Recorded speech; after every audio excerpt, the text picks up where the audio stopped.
Bom, meus irmãos, graça e paz, eu sou Cláudio Rocha, venho trazer aqui mais um conteúdo para vocês, mas antes de dar início a esse vídeo, gostaria de pedir a você, que ainda não é inscrito no meu canal, pudesse clicar no botãozinho aqui embaixo, vermelhinho, se inscrever, tá bom?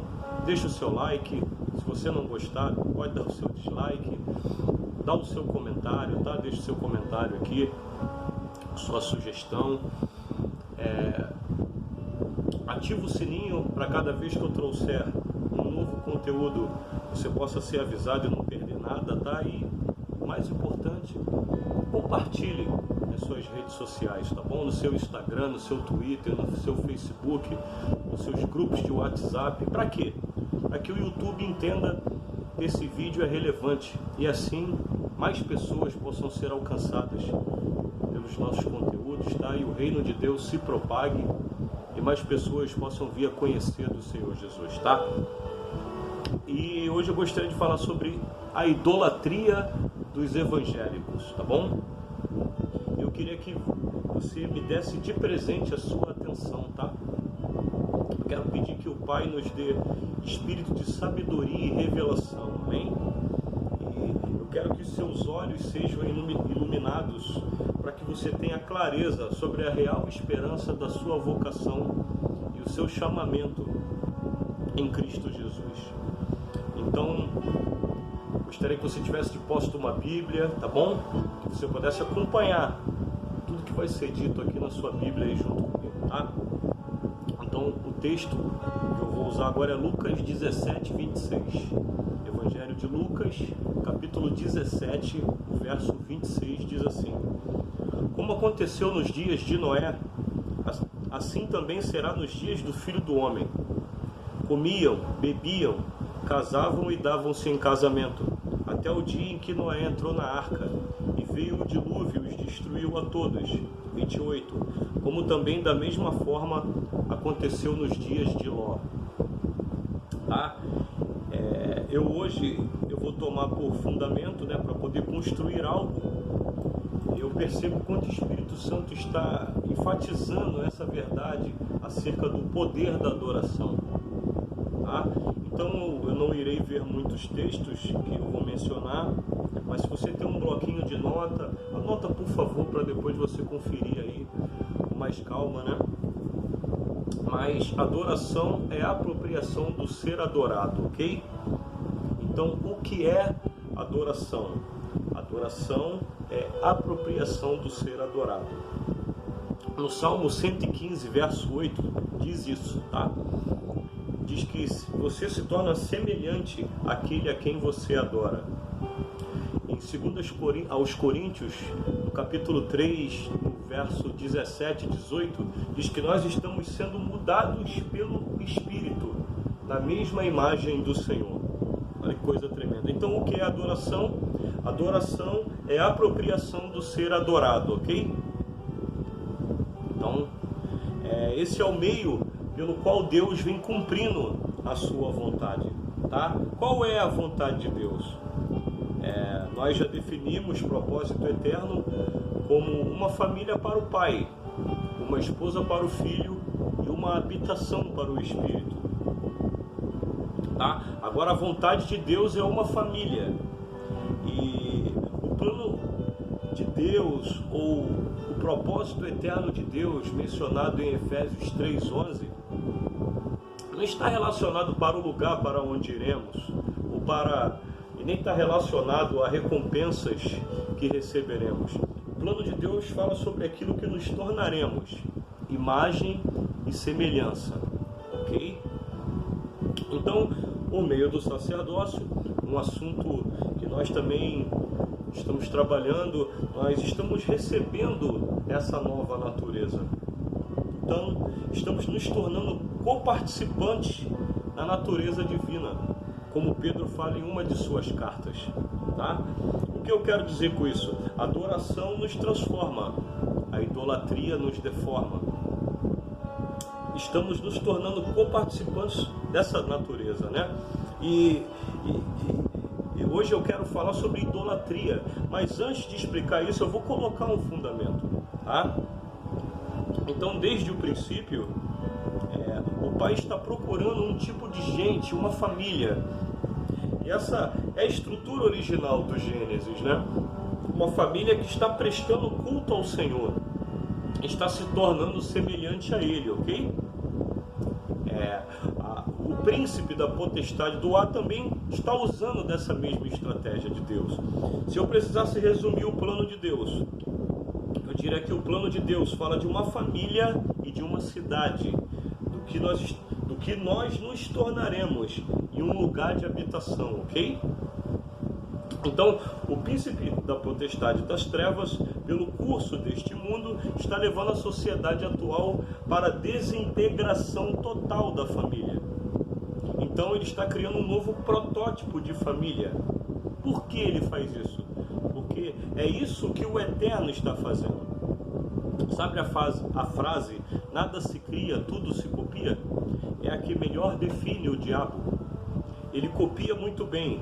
Ele não tem a capacidade de criar nada, tá? Então, quando nós falamos de dias de Noé e dias de Ló, falamos porque Yeshua disse que os dias da sua vinda, da sua manifestação, seriam dias como os dias de Noé e dias como os dias de Ló. De antemão eu te digo que esse registro você encontra de Gênesis 5 a Gênesis 14 nas Escrituras. Você encontra o registro dos dias de Noé e dos dias de Ló. E após a queda, Deus segue com o seu plano de construir uma nova família a partir do DNA do céu. E Deus dá seguimento com esse plano através de Noé. E o que é Noé? É um novo protótipo de família de Deus. E a aliança de Deus com Noé, ela é ratificada por um símbolo. Qual é o símbolo? O arco celeste, não Íris. Íris é a deusa da fecundação. E nós iremos falar disso mais adiante. Arco celeste simboliza um novo protótipo de família, entendeu? Curiosamente, tem um tipo de gente fazendo uso desse símbolo para apregoar um novo protótipo de família. Mas tal símbolo nos pertence. Aleluia! Agora nós observamos que nos dias de Noé, os homens comiam, bebiam, casavam-se e davam-se em casamento. Comer e beber falam do estilo de vida hedonista. O que é hedonismo? Vida centralizada no prazer pessoal. Isso é hedonismo, ok? Então, o estilo de vida hedonista, comer e beber, desencadeava a quebra de aliança. E casavam-se, separavam-se e davam-se em casamento novamente. Entendem? Então, é hedonismo que desencadeia a quebra de aliança. Essa é a principal característica dos dias de Noé. Note você que são dias semelhantes aos dias em que vivemos. Os homens, por um estilo de vida hedonista, quebram alianças. Não são homens que entendem uma relação pactual. Eu não quero entrar no assunto, mas basicamente basta dizer que sempre que você, na posição de pastor, ou de líder, ou de discipulador, né, vão aconselhar casais em processo de divórcio, vocês sempre escutam a seguinte frase: eu tenho o direito de ser feliz. A isso as escrituras chamam de hedonismo. Por quê? Porque a aliança, a relação pactual, é por isso que nós quebramos a aliança, porque a nossa geração não compreende a aliança. Por quê? Porque a aliança existe para que eu torne alguém feliz. Essa é a dinâmica da aliança. Eu existo para que alguém seja feliz, para que alguém seja pleno. Mas homens hedonistas quebram a aliança. Comiam, bebiam, casavam-se e davam-se em casamento. Por quê? Porque quando o cônjuge não te satisfaz mais, você troca por um mais novo. Isso é hedonismo, ok? Então, comer e beber, casar, separar e dar-se em casamento. O hedonismo desencadeia a quebra de aliança. E quebra de aliança produz orfandade. O resultado de um divórcio, de uma quebra de aliança, sempre é a orfandade. Entendem? Homens que têm um estilo de vida hedonista buscam o prazer pessoal a qualquer custo, quebram a aliança e produzem órfãos. Agora, Jesus disse que os dias de sua vinda não são apenas como os dias de Noé, seriam como os dias de Ló. E qual é a principal característica dos dias de Ló? Ele viveu na primeira cidade que nas Escrituras registram práticas homoafetivas, Sodoma e Gomorra. E que você encontra em Ló? O novo protótipo de família. Hedonismo desencadeia quebra de aliança. Quebra de aliança gera orfandade. Orfandade é a porta de entrada para a homoafetividade. Então, nós precisamos compreender que o príncipe da potestade do ar, pelo curso deste mundo, isso está em Efésios 2, 2 e 3, está conduzindo a sociedade atual para a desintegração total da família. Agora, sabe o que é mais curioso? O tempo não vai me permitir que nós vejamos isso. Que Ló gera um novo protótipo de família. Ló vive na cidade que registra as primeiras práticas homoafetivas e Ló gera uma descendência a partir de uma relação com as suas filhas. O que você tem nos dias de Ló? Um novo protótipo de família. A família que o príncipe da potestade do ar está construindo. E quando essa estrutura da família está pronta, eles edificam uma cidade que está em Gênesis 11, que recebe o nome de Babel. O que é a cidade? É a expressão coletiva do que se vive no lar. Essa é a razão pela qual Jesus ordenou que os apóstolos fossem de cidade em cidade, entrassem em casas e disse assim: se você chegar numa casa e for recebido, fica ali e prega o evangelho. Se você chegar numa cidade e não for recebido na casa, sai da casa e da cidade. Por quê? Porque a cidade nada mais é que a expressão coletiva do que se vive nos lares. Quem constrói sociedades? Famílias. Então, desde o Gênesis, Deus está construindo uma família. Agora, por favor, preste bastante atenção, que nós vamos ser rápidos nessa introdução, tá? Então, hedonismo desencadeia quebra de aliança. Quebra de aliança gera orfandade. Orfandade é a porta de entrada para a homoafetividade. Você vê isso no carnaval. O que se vê durante esses dias? De uma forma mais exacerbada, né? Homens hedonistas quebrando alianças e gerando os órfãos dos próximos anos, que são potencialmente os próximos homoafetivos. E o que os homoafetivos estão fazendo? Construindo um novo protótipo de família. Eles agora, os casais homoafetivos, eles querem adotar órfãos. Agora pense comigo, o que será de uma criança órfã, que em muitos casos são abusadas pelos próprios pais e que depois são adotadas por casais homoafetivos? Que tipo de famílias elas irão construir? O que nós podemos esperar dos próximos 20 anos? Os piores dias do mundo. Mas a boa notícia é que os melhores dias da igreja estão à nossa frente. Agora ouça, igreja é o jeito de Deus nos ensinar família. É por isso que minha paixão especial nas Escrituras é Efésios. É a carta que fala sobre a igreja. E quando Paulo fala das altas revelações acerca do mistério de Cristo, a carta termina falando que nós estamos recebendo essa revelação de Deus, e se estamos sendo afetados pelo seu Espírito, nós não nos tornaremos bons pregadores ou bons músicos. Diz que nós seremos maridos melhores, que amam as suas esposas, como Cristo amou a igreja, esposas melhores, que se submetem aos seus maridos como a igreja está sujeita a Cristo, e ainda diz que seremos pais melhores, que não vamos provocar a ira dos nossos filhos, mas vamos criá-los no temor do Senhor, Efésios 6. E ainda diz que nós seremos filhos melhores, que honram seus pais e as suas mães, e termina dizendo o seguinte: o último tipo de relação de Efésios é a sociedade. A ideia de Efésios é que agora, pela igreja, o jeito de Deus nos ensinar a família, Ele está levando a cabo o seu plano. Efésios 1 fala da reconciliação do homem com Deus e do céu com a terra. Efésios 2 fala da reconciliação do homem com o seu próximo. Efésios 3 fala da nova humanidade chamada igreja. Efésios 4 fala de Deus, fala de como Deus está levando essa nova humanidade a ser edificada. A estrutura completa de Cristo pelo Espírito. Efésios 5 diz o resultado disso. Um novo tipo de matrimônio, um novo tipo de paternidade, um novo tipo de família. Efésios 6 diz: servos, obedecei a vossos senhores como ao Senhor, e senhores, não tratem os vossos servos com desdém. Qual é o resultado? Uma nova sociedade.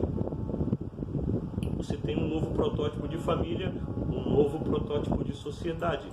O que resta a nós aguardar? A cidade que vai descer do céu. Na verdade, eu estou te explicando bem rápido a história das Escrituras.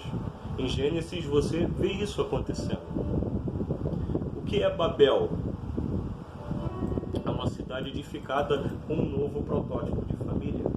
E Babel se desenvolve, se torna Babilônia, um carral, uma nação. E Babilônia se torna a grande Babilônia em Apocalipse. E a Bíblia diz que esse lugar é uma habitação de demônios. O que é a grande... Agora escute uma coisa, eu vou começar a destrinchar e explicar ponto por ponto. O que é a grande Babilônia? Não é um lugar físico, é um cativeiro ideológico. Então você tem Apocalipse 13, 16, quando Deus vai julgar a grande Babilônia. O que é a grande Babilônia? É o nome de batismo que Deus dá para todas as nações que se desviaram. Então, eles recebem uma marca na testa e na mão direita. Por quê? Porque padrão de pensamento modela comportamento. E comportamento autoriza intervenção espiritual. Escuta o que eu vou te falar. Todo hábito gera uma habitação. Diga para mim quais são os seus hábitos. Eu digo para você quem habita em você. Porque todo hábito gera uma habitação. Então escute, essa é a marca da grande Babilônia, que é a chamada marca da besta. Mas quem criou isso não foi o príncipe da potestade do ar, foi Deus. Quando estava prestes a introduzir Israel em Canaã, Deuteronômio 6:8, Deus dá uma ordem a seu povo, que eles carregassem sua palavra no frontal entre os olhos e os atassem em seus braços. Você já viu um judeu ortodoxo no Muro das Lamentações? Ele tem uma caixinha de couro com textos da Torá, e ele amarra o couro e textos da Torá no seu braço. O que está acontecendo em Apocalipse é uma mera cópia do tipo de família que Deus está construindo na história. Porque Deus disse: se a minha palavra modelar a forma de vocês pensarem, automaticamente eu vou padronizar um comportamento, um hábito, e por meio desse hábito eu habitarei em vocês e eu posso intervir na terra. Padrão de pensamento modela comportamento, e comportamento autoriza intervenção espiritual, amém? Então, o que eu quero que você entenda, irmão? Dias de Noé, dias de Ló, falam de um novo protótipo de família, a aliança de Deus. Então, o hedonismo desencadeia a quebra de aliança. Quebra de aliança gera orfandade. Orfandade é a porta de entrada para a homoafetividade. A ideologia homoafetiva vai construir um novo tipo de família, Sodoma e Gomorra. Agora, se nós olharmos atentamente, vamos trazer para as Escrituras, nós descobriremos que o problema central não são as práticas homoafetivas e nem mesmo toda sorte de sensualidade. A Escritura diz que a raiz de tudo isso é a idolatria. Agora, por favor, preste atenção. Eu espero que você tenha entendido essa explanação rápida para podermos avançar. Eu quero só que você depois verifique nas Escrituras o que acontece com a família de Ló. Ló era sobrinho de Abraão, o cara que Deus chama de Babel, para construir dele uma nova família. O que está acontecendo em Babel? Eles estão edificando uma cidade, uma torre, cujo cume alcance os céus. O que é isso? O fundamento de toda a religião humana. A tentativa dos homens alcançarem o céu pelo seu esforço próprio. Isso é Babel. Todas as religiões tiveram seu nascimento em Babel. Eles queriam alcançar os céus, sendo um novo protótipo de sociedade. Entendem? Então Deus chama Abraão e diz: Abraão, sai da sua terra. Ele mora naquela região, na Mesopotâmia, em Ur dos Caldeus, o que veio a ser Babel. Deus diz: eu vou fazer de você uma família, porque a cidade eu já edifiquei. Deixa-me te explicar. Nós não somos chamados a edificar a cidade, somos chamados a construir família. Deus chama Abraão, só que Ló sai com ele, e Ló tipifica uma característica dos fins dos tempos. Então Ló sai de Babel e a Escritura diz que ele vai para Sodoma. Esse é o caminho da sociedade atual. De Babel, da fusão das concepções religiosas humanas, para Sodoma, para o lugar de toda sorte de imundícia e o lugar que Deus está prestes a condenar. Qual é o caminho da sociedade que Satanás, o príncipe da potestade do ar, está construindo? De Babel a Sodoma. Sabe o que eu acabei de falar para vocês? A história da Europa. Já está acontecendo na América do Norte, também na América Latina, mas isso é muito claro na Europa. A Europa é um continente religioso, mas como os homens não encontram a resposta na religião, eles estão migrando para Sodoma, um lugar que atrai a ira de Deus. Estão me entendendo? Agora precisamos compreender uma coisa. Abra então sua Bíblia comigo em Romanos capítulo 1. Romanos capítulo 1. Abra comigo. Enquanto você procura, bebe uma água.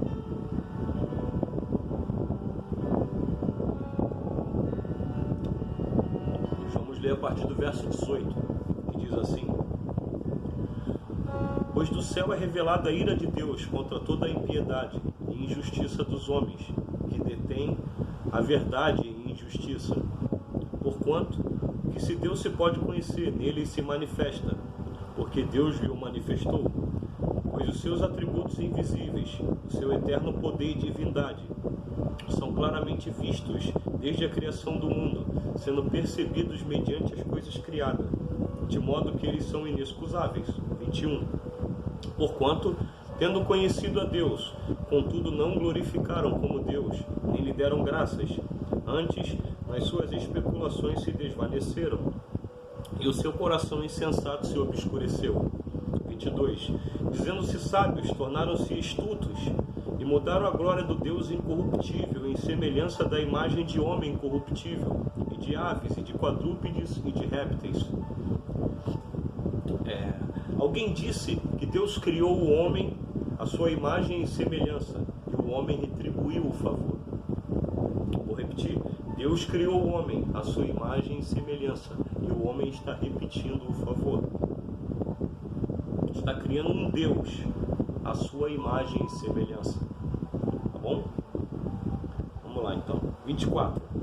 Por isso, Deus os entregou nas concupiscências, os desejos de seus corações, a imundícia, para serem os seus corpos desonrados entre si, pois trocaram a verdade de Deus pela mentira, e adoraram e serviram a criatura antes que ao Criador, que é bendito eternamente. Amém. 26. Pelo que Deus os entregou a paixões infames, porque até as mulheres mudaram o uso natural, no que é contrário à natureza. Semelhantemente, também os varões, deixando o uso natural da mulher, se inflamaram em sua sensualidade, uns para com os outros, varão com varão, cometendo torpeza e recebendo em si mesmos a devida recompensa do seu erro. Qual é a raiz disso? A idolatria. E o que é idolatria? Um culto a si mesmo. Paulo usa essa expressão em Colossenses 2:23, culto a si mesmo.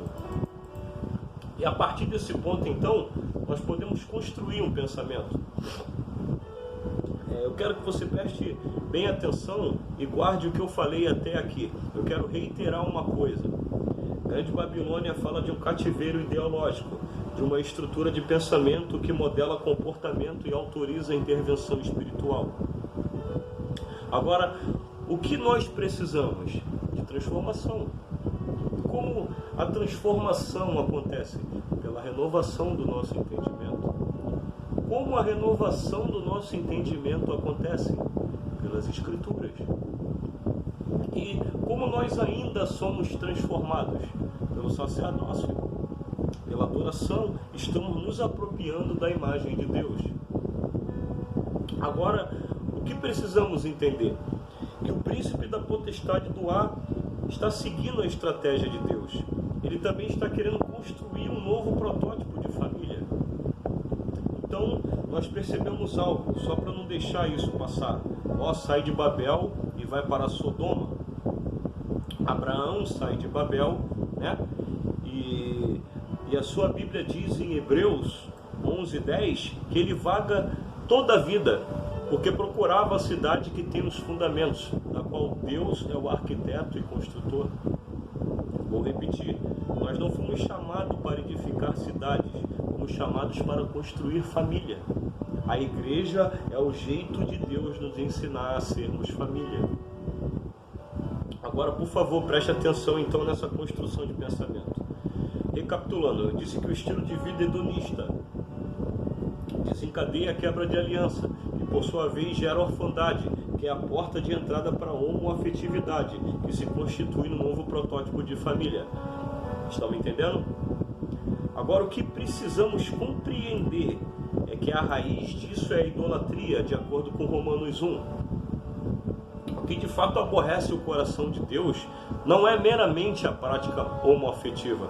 Obviamente, ele as reprova, mas a raiz disso é a idolatria. É quando os homens mudaram a glória de Deus e adoraram a criação, em detrimento de adorarem ao Criador. Agora, o que eu disse que é idolatria? Idolatria é culto a si mesmo. Por quê? O que gera uma prática de vida hedonista? Homens que têm por Deus o seu ventre. Eu vou repetir isso algumas vezes, mas eu quero que você perceba do que eu estou falando. Abra sua Bíblia em Filipenses capítulo 3. E eu estou mais interessado do que sua mente seja renovada do que você sinta um arrepio, irmão. Você não foi chamado para sentir coisa alguma. Você foi chamado para obedecer ao que você está ouvindo, viu? Filipenses capítulo 3. Verso 18. Diz assim: porque muitos há, dos quais repetidas vezes vos disse, e agora vos digo até chorando, que são inimigos da cruz de Cristo, cujo fim é a perdição, cujo Deus é o ventre. Preste atenção. O que gera a prática de vida hedonista? A idolatria. E o que é a idolatria? É um culto a si mesmo. Quando a serpente propôs ao homem, ele fez a proposta para que o homem fosse Deus sobre si mesmo. A serpente não reivindicou adoração a ela, mas ela ensinou o homem a se tornar seu próprio Deus. E como ela fez isso? Pelo ventre. Gênesis 3:6 diz que a mulher viu que a árvore era agradável para se comer. Escute isso. O homem não trocou Deus pela serpente, trocou Deus pelo seu ventre. E nós somos prontos a acusarmos dezenas de pessoas acerca de idolatria. Ah, esse aqui é um idólatra porque ele tem imagens. Mas a idolatria não é meramente isso. Isso pode ser uma consequência de uma mentalidade idólatra. O que é idolatria? É culto a si mesmo. Você sabe o que é idolatria? Idolatria é uma palavra composta. Ido, de ídolo, e latria, de culto, do latim culto, ou trabalho. O que é idolatria? É dar culto a um ídolo para receber favores em troca. Você é um idólatra? Muito daquilo que os evangélicos chamam de culto, as escrituras chamam de idolatria. Glória a Deus, irmão. Idolatria é dar culto a um ídolo para receber favores em troca. Você é idólatra? Idolatria é um culto a si mesmo. O que nós precisamos perceber é que a raiz da idolatria no Éden foi quando o homem trocou Deus pelo seu ventre, não pela serpente. A esse tipo de homens, as escrituras chamam de idólatras. Homens que são guiados pelo apetite do seu ventre. eu acredito que a gente precisa repensar um pouco sobre nós, e não sobre outros irmãos, mas sobre nós.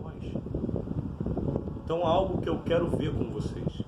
A idolatria é o problema principal de Deus no fim dos tempos, não a homoafetividade.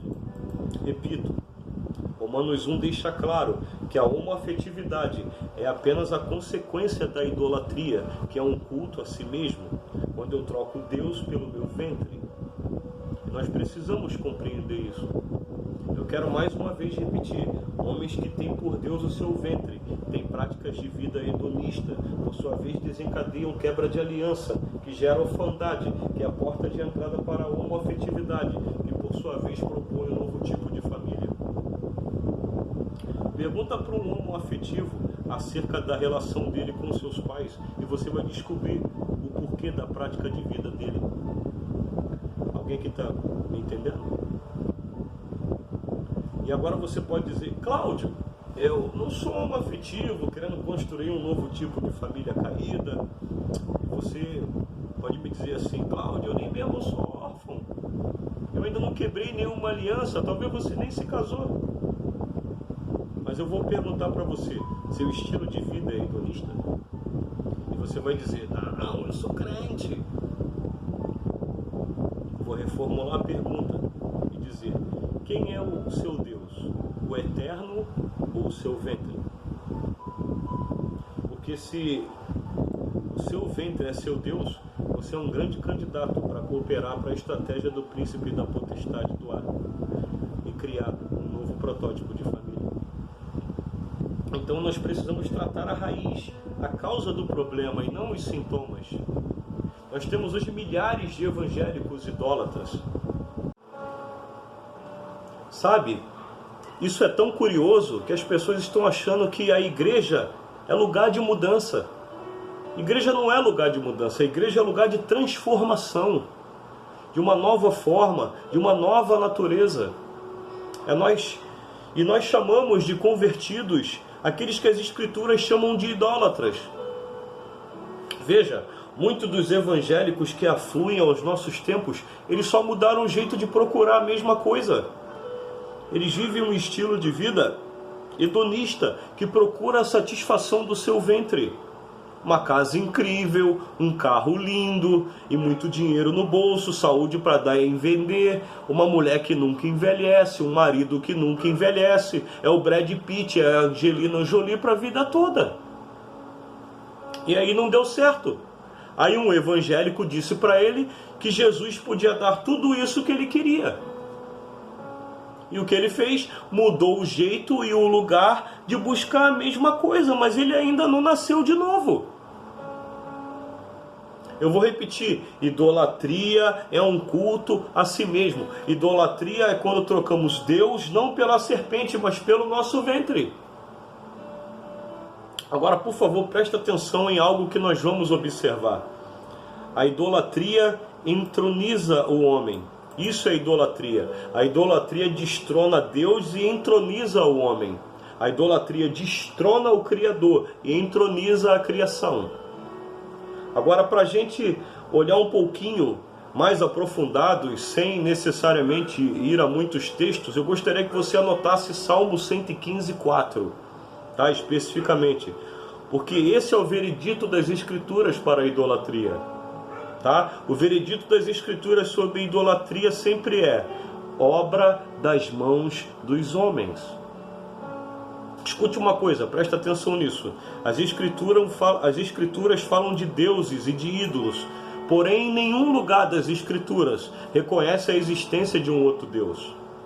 Quando as Escrituras falam de deuses, elas não estão reconhecendo a existência de um outro Deus. Isaías 43:10, o Senhor disse: eu sou o Senhor, e fora de mim não há outro Deus, e nem jamais haverá. Tá? Por quê? Deus é o único ser divino. E o que é ser divino? É não criado. E os deuses, eles pelo menos podem ser duas coisas. Primeiro, na história das nações, os deuses eles eram fruto da imaginação coletiva de um povo. Isso é um Deus, um falso Deus, né? E esse falso Deus deu certo sempre manifestando numa imagem. o ídolo.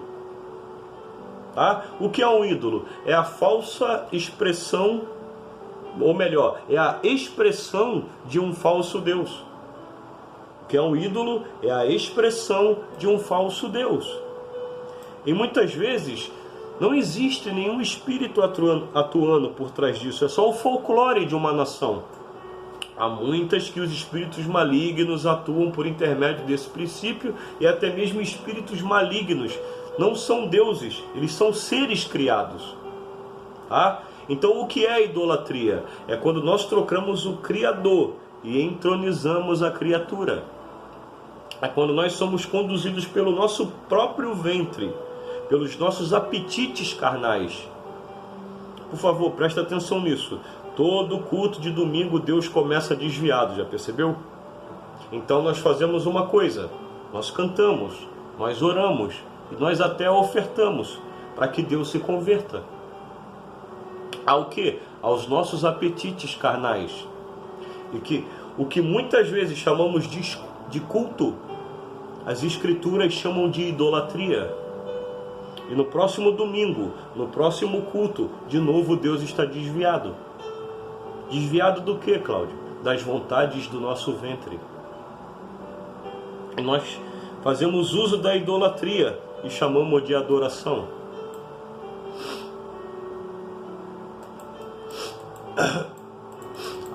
A adoração nos transforma a imagem de Deus. A idolatria deforma a imagem de nós mesmos. A adoração nos transforma a imagem de Deus. A idolatria nos deforma a imagem de nós mesmos. Diga comigo, a adoração me transforma, a idolatria me deforma. Cria um novo tipo de gente, que por sua vez vai criar um novo tipo de família, para habitar no novo tipo de sociedade. Essa é a história cíclica das Escrituras. Agora nós precisamos compreender isso. O conceito de divindade é um ser não criado, logo não há outro Deus além do Senhor. Você sabe que a etimologia da palavra santo não é separado. Santo não significa separado, santo significa incomum. Santo não é separado, essa é a tradução grega da palavra. A palavra hebraica significa incomum. Quando os 24 anciãos e os 4 seres viventes e hostes de seres angelicais olham para aquele que está sentado no trono, uma única palavra sai da sua boca: incomum, incomum, incomum, não há ninguém como você. A adoração nos transforma, a idolatria nos deforma. Repito, Deus criou o homem à sua imagem, o homem está retribuindo o favor. Escute, o Deus dos homens caídos não é Lúcifer, é o seu próprio ventre. Lúcifer não é o Deus nem sobre o mais vil de todos os homens, de todos os pecadores. Ele é o Deus deste século, de uma era onde influencia o padrão de pensamento. Ele está tentando ser Deus desde a criação, mas o bicho não leva jeito. Pensa num bichinho que não tem vocação para ser Deus. Está me entendendo? O Deus dos homens caídos não é Lúcifer, é o seu próprio ventre. Idolatria é um culto a si mesmo. Note, o que é um ídolo? É uma expressão de um falso Deus. O que são ídolos? É a imagem externa de um Deus que eu posso controlar. O que é um ídolo? É a imagem externa de um Deus que eu posso controlar e obrigá-lo a cumprir as minhas vontades. Você é um idólatra? Então nós precisamos de fato da restauração do sacerdócio de todos os santos. E nós precisamos compreender esses princípios espirituais. Agora o interessante é que as Escrituras responsabilizam o homem pela idolatria. Elas trazem o veredito. Na maioria das vezes em que as Escrituras falam sobre idolatria, elas declaram obra das mãos dos homens. Isaías 44, do verso 10 em diante, você pode anotar, tem uma denúncia profética, uma das denúncias proféticas mais radicais de Deus contra a idolatria. Por favor, vamos abrir esse texto. Isaías 44, na verdade, do capítulo 40 ao 48, mas o 44 é o auge da declaração, quando Deus está reclamando por meio do profeta. No verso 10 diz assim: quem forma um Deus e funde uma imagem de escultura que é de nenhum valor? Olha o que ele passa a dizer no verso 12: o ferreiro faz um machado e trabalha nas brasas, e o forja com martelos, e o forja com seu forte braço. Ademais ele tem fome, e a sua força falta, não bebe água e desfalece. O carpinteiro estende a régua sobre um pau, e com lápis esboça um Deus. Dá-lhe forma com o cepilho, torna a esboçá-lo com o compasso. Finalmente dá-lhe forma, a semelhança de um homem, segundo a beleza de um homem, para habitar numa casa. Um homem corta para si cedros, ou toma um cipreste, ou um carvalho. Assim escolhe dentre as árvores do bosque, planta uma faia, e a chuva a faz crescer. Então ela serve ao homem para queimar. Da madeira toma uma parte, e com isso se aquenta. Acende um fogo e assa o pão. Também faz um Deus, e se prostra diante dele. Fabrica uma imagem de escultura, e se ajoelha diante dela. Ele queima a metade no fogo, e com isso prepara a carne para comer. Faz um assado, e dele se farta. Também se aquenta, e diz: já me aquentei, já vi o fogo. Então do resto faz para si um Deus, uma imagem de escultura. Ajoelha-se diante dela, prostra-se, e lhe dirige a súplica, dizendo: livra-me, porquanto tu és o meu Deus. Nada sabem, nem entendem, porque se lhe untaram os olhos para que não vejam, e o coração para que não entendam. E nenhum deles reflete, e não tem conhecimento nem entendimento para dizer: metade queimei no fogo, e assei pão sobre as suas brasas, fiz um assado e comi dele. E faria eu do resto uma abominação? Ajoelhar-me-ei ao que saiu de uma árvore? Deus está denunciando a insensatez da idolatria. Agora precisamos compreender que por trás da idolatria está um culto a si mesmo.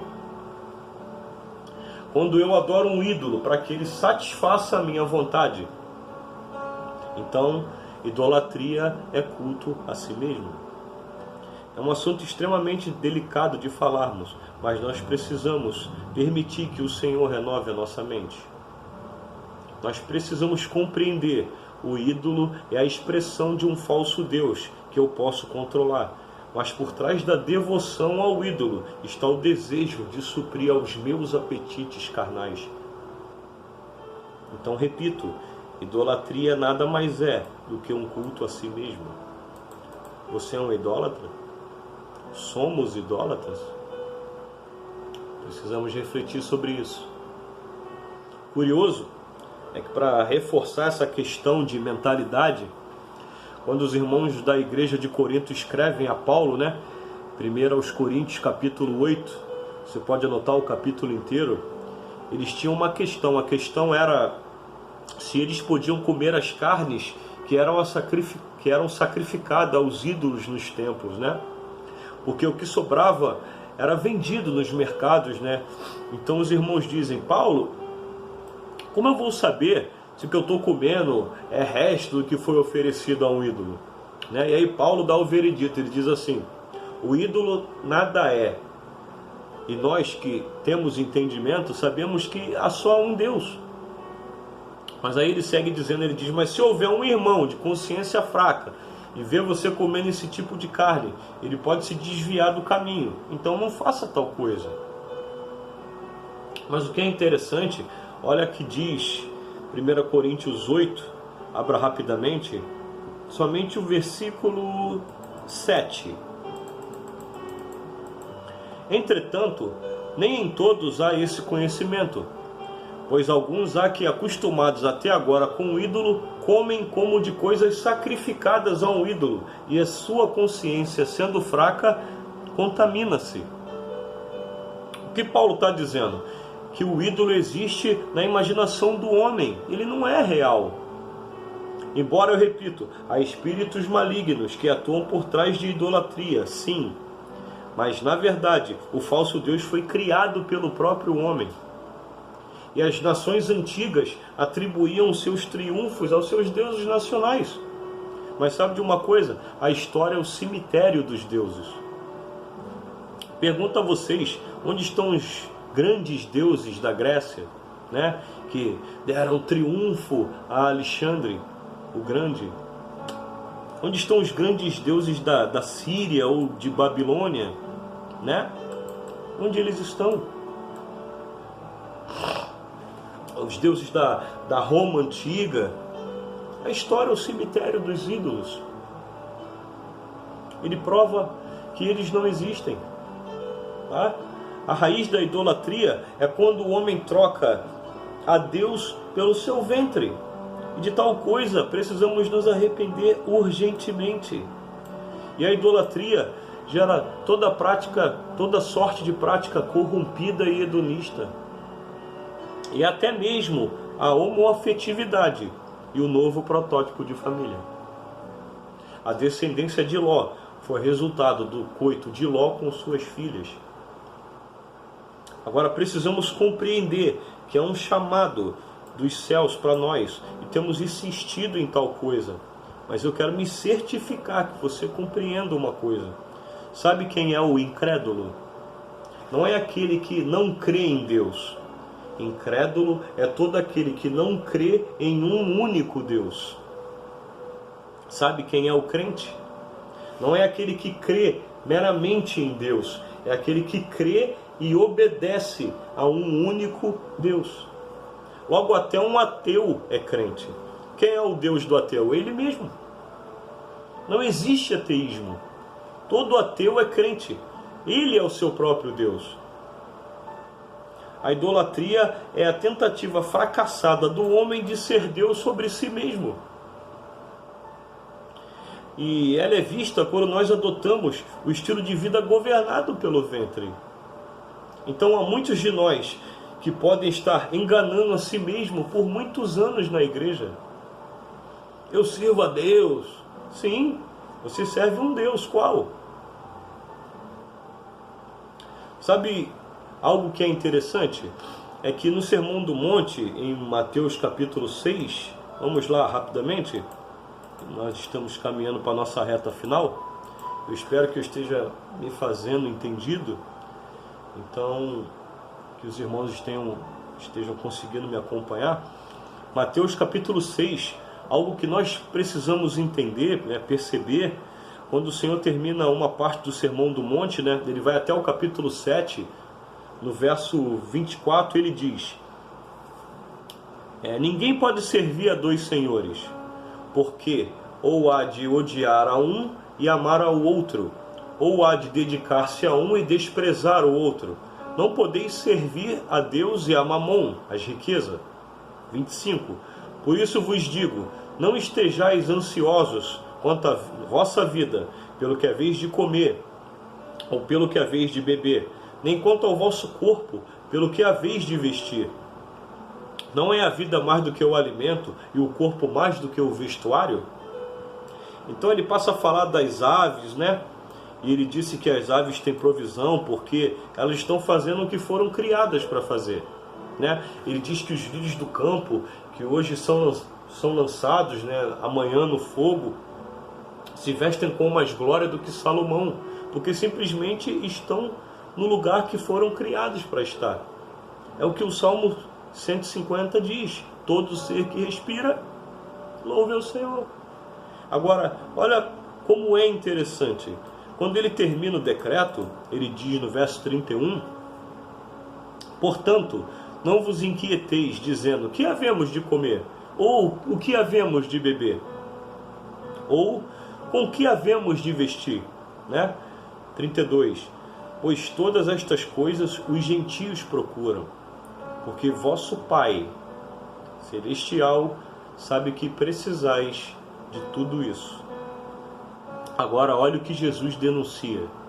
Ele diz que a prática de vida ansiosa é idolatria. Porque os pagãos faziam, ele diz, escuta isso, são as nações dos gentios que fazem tais coisas. Quando uma nação tinha problema com colheita, eles faziam um culto para o Deus da colheita. Quando uma nação tinha problema com chuva, eles faziam um culto para o Deus das chuvas. Quando uma nação tinha problema com fertilidade, eles faziam um culto para a deusa da fertilidade. Quando os evangélicos têm problema com dinheiro, eles fazem um culto da prosperidade. Deus chama de idolatria. Quando os evangélicos têm problema com enfermidade, eles fazem um culto de cura. Deus chama de idolatria. Por quê? Deus não nos prospera? Claro! Deus não nos cura? Claro! Mas Ele não faz isso porque nós aplacamos a ira dele como um ídolo. Ele faz porque é nosso Pai. Nós precisamos compreender tal coisa. Jesus diz, são os pagãos, os idólatras, que se movem de tal forma. Portanto, buscai em primeiro lugar o reino de Deus e sua justiça. Justiça em hebraico é tsedek, posição correta. Busca o reino de Deus e o seu lugar nele, e todas essas coisas te serão acrescentadas. Por quê? Você tem um pai que sabe que você necessita comer, beber, morar e vestir. Mas ele não é um ídolo, ele é um pai. E o Evangelho pode também ser definido como a missão de Cristo em nos mostrar um pai e não um ídolo. Repito, o que é idolatria? Idolatria é um culto a si mesmo. O que nós precisamos é de transformação, que se dá pela renovação do nosso entendimento. Vocês me entendem? Então, podemos ir para a nossa reta final e gostaria que você pensasse sobre essas coisas que estamos falando hoje. Apenas de uma maneira introdutória. Teremos mais oportunidades para construir tal coisa. Agora, então, como vencer o hedonismo? Nos tornando um sacrifício vivo. Tá? Por isso é que as Escrituras nos chamam a ser um sacrifício vivo. O que é culto? É quando eu me dou por inteiro ao Senhor. O resto é idolatria. Eu ainda quero deixar isso um pouco mais claro pela Escritura. Mas hoje eu quero que você pense, você é um idólatra? Idolatria é dar culto a um ídolo para receber favores em troca. Isso é idolatria. Idolatria é trocar Deus pelo seu ventre. Logo você descobre que imoralidade sexual é na verdade idolatria. Ao quê? A carne.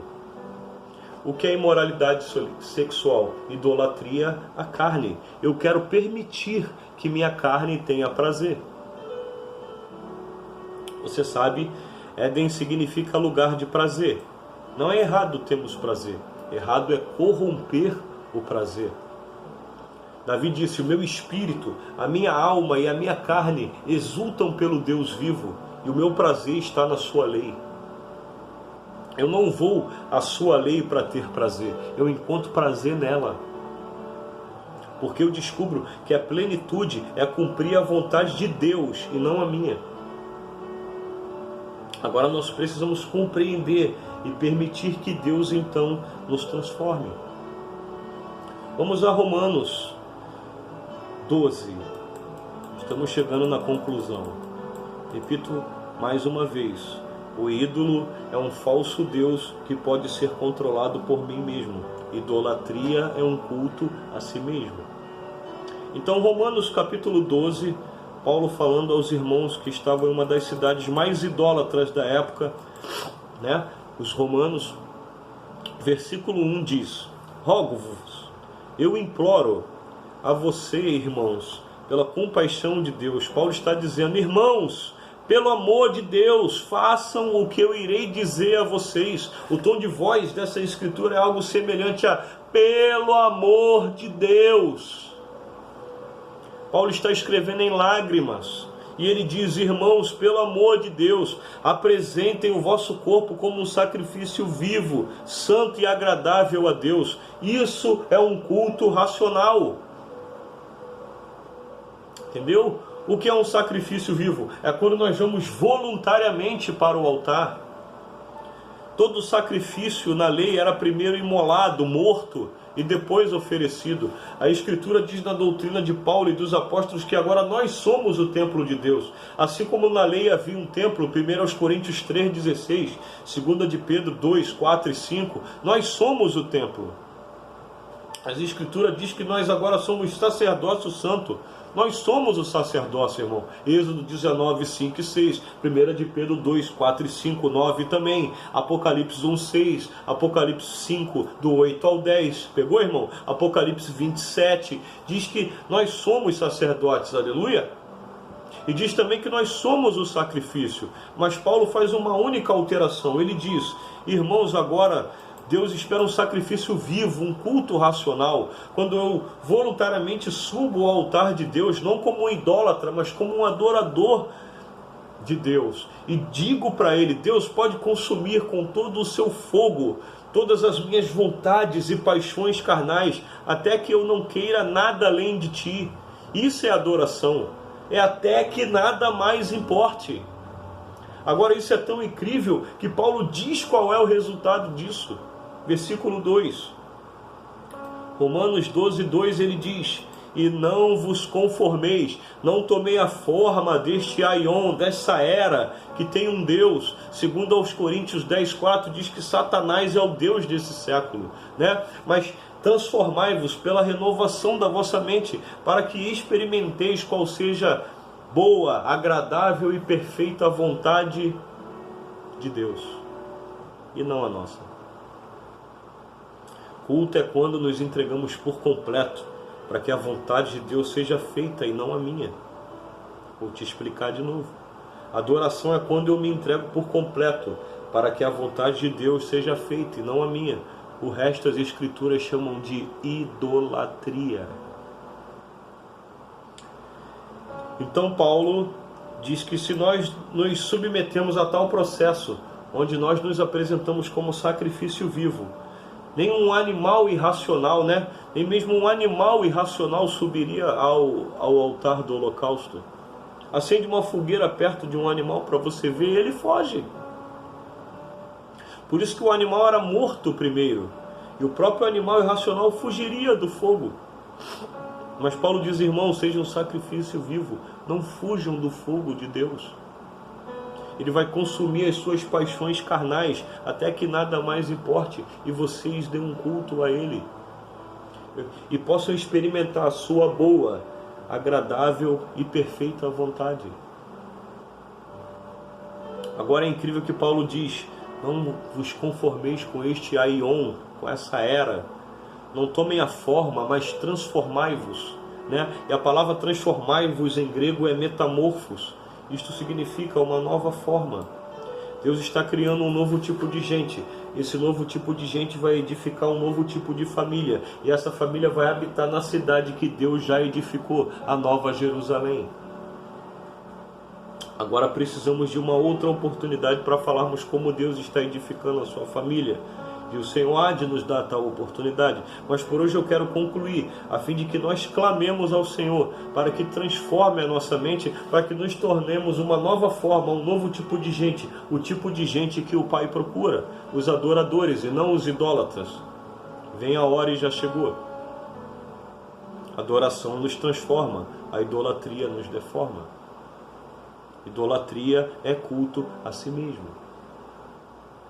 Agora, quando nós continuamente, Paulo diz que esse processo é diário, todo dia nós nos submetemos ao Senhor, exercemos o nosso sacerdócio e clamamos pela sua vontade, nós abnegamos as nossas vontades. Queridos, escute uma coisa: você não tem livre-arbítrio.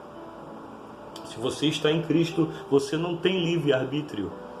Em Adão nós recebemos o livre-arbítrio, em Cristo nós abrimos mão dele. Você não tem direito de escolher, você não tem vontade. Cláudio, mas eu ainda tenho. Ok, então vamos nos oferecer como um sacrifício vivo. Isso é um culto inteligente, é um culto racional. Quando eu me submeto e me comprometo a obedecer ao que eu estou ouvindo e a cumprir o que eu estou cantando. Porque em muitos casos a grande hora da mentira é o louvor, irmão. Quando nós declaramos uma canção de morada, uma coisa peço ao Senhor, nem sempre isso é verdade. São verdades que Deus está nos trazendo por meio de tangedores desta estação, mas nem sempre a nossa vida sustenta o que nós cantamos no domingo à noite. Nós estamos atrás de um arrepio, de um calafrio, de um frio na espinha. Deus não te chamou para sentir coisa alguma, Ele te chamou para obedecer aquilo que você está ouvindo. Aquele que tem ouvidos para ouvir, obedeça. Então, nós percebemos o Senhor chamando o seu povo para tal lugar. Estão me entendendo? Por quê? Porque é por meio da adoração que Deus está criando um novo tipo de gente, que vão edificar um novo protótipo de família, que vão viver num novo tipo de sociedade, Efésios 5 e 6, e que aguardam dos céus a sua pátria celestial, a santa cidade de Deus. Somos chamados, irmão, a subirmos no altar de Deus, não por constrangimento, não por imposição, mas porque a nossa mente está sendo renovada, estamos conhecendo a vontade de Deus.